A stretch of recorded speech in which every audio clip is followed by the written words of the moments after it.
The U.S. Grains Council is partnering with the Chamber of Bulk Oil Distributors and other stakeholders in various sectors in Ghana to initiate conversations around the prospects of expanding ethanol fuel production and utilization in the country. On Thursday, June 15, the Council held discussions in the first of scheduled stakeholder engagement with CBOD and representatives from various oil marketing companies. CBOD's Chief Executive, Dr. Patrick Ofori, at the stakeholder engagement appreciated this initiative with the U.S. Grains Council and expressed his hope that the discussions will yield the anticipated outcomes of expanding the use of ethanol fuels in the country. Currently, Ghana's National Energy Transition Framework has a goal to attain a 10% ethanol blend in major petroleum products in the country by 2030. John Mays, a representative of energy consulting and advisory firm Turner Mason and Company, indicated that the use of ethanol offers the opportunity to reduce the cost of gasoline production. Ethanol provides substantive environmental benefits as it contains virtually no harmful compounds such as sulfur, benzene, or aromatic compounds, while independent laboratory samples of imported gasoline generally contain sulfur levels of 150 parts per million to 600 parts per million. Ethanol improves the combustion process in automobiles and reduces carbon monoxide production. More than 98% of U.S. gasoline contains ethanol to oxygenate the fuel. Gasoline contains 10% ethanol and 90% gasoline, which reduces air pollution.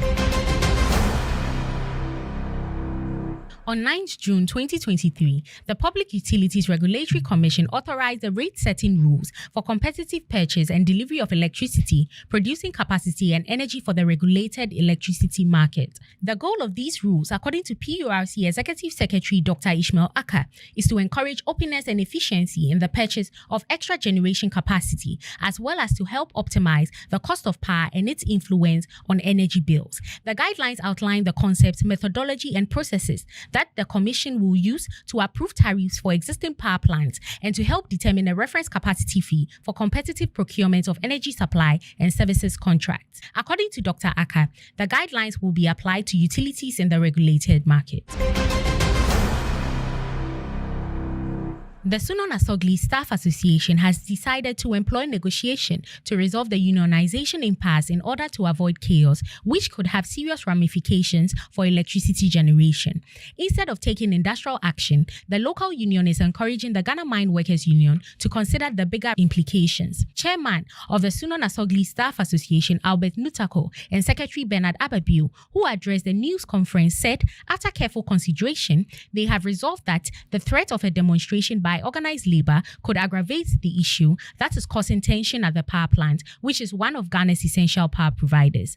Earlier, the Ghana Trades Union Congress mobilized a segment of organized labor to take on Sunon Asogli over the company's decision to refuse employees the opportunity to unionize, which resulted in the sacking of some employees.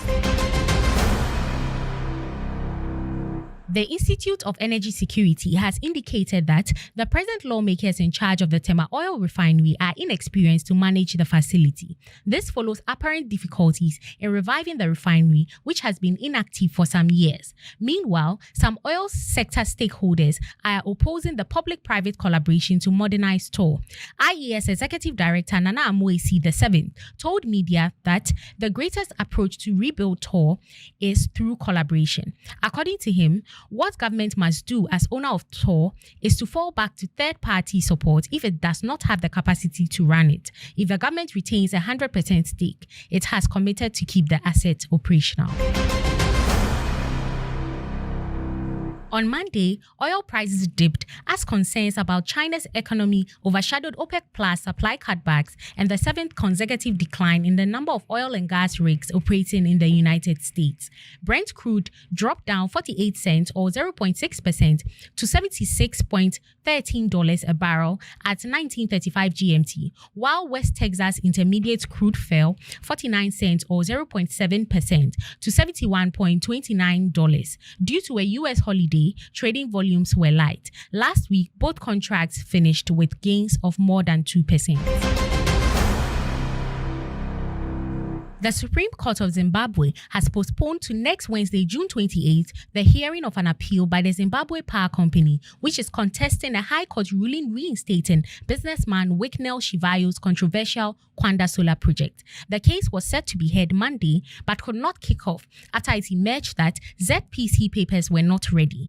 Shivayo, through his company Intratrek Zimbabwe Limited, had sued ZPC $22 million for defamation after ZPC caused his arrest. The agreement between ZPC and Intratrek was signed subsequent to a successful tender bid for the engineering, procurement and construction of a 1,000 megawatt Gwanda Solar Power Station project. Intratrek was awarded as the lowest compliance bidder to specification out of 6 bidders at a cost of $173 million.